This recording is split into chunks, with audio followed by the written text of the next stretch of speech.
Williamsburg was way different back then. It was a fucking circus show of random humanity. It was awesome. It was like factories and artists. We could really enjoy Manhattan from the water, and it was just wow. Part of the goal for the hookup was to make sure that my customers didn't have to leave Williamsburg. I would never get on the subway. It had the largest concentration of artists, and everything was kind of gutted, these factories that were a little bit dilapidated, and people would just take them over and turn them into galleries and dance studios and theaters, and even a business like Mikey's Hookup, like kind of thinking outside the box and recreating the space in a way that fit our values and our generation.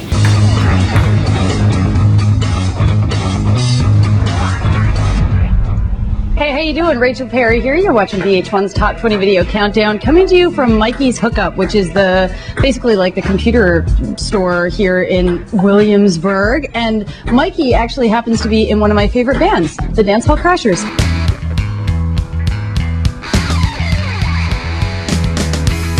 When I started curating, I specifically made what I call the roadie wall for every touring musician. Because when I was on the road, we would always need emergency cables and adapters, and it was impossible to find one place to get all of those things.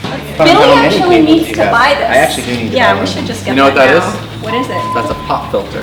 Filters out the pop music, so it's just authentic underground indie metal folk. I thought it makes it poppin'.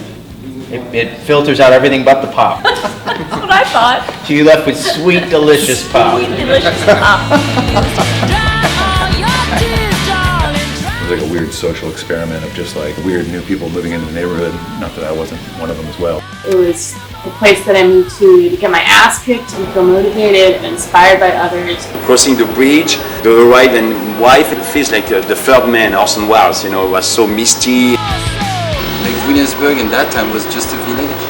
Everybody supporting each other and just everybody know each other. Do you have any good stories about how the store supported local artists? Well, Joanna was a local in the neighborhood, and she walked into the store with her crew wearing a towel and asked if she could shoot some filler scenes for her next movie she was making. And like a good local friend of artists, I said yes.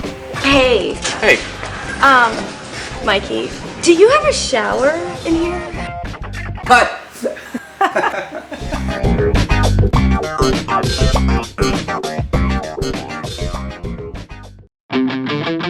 Mikey around?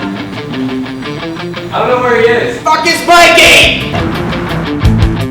I've always had a fascination about Los Angeles. Mikey moved on.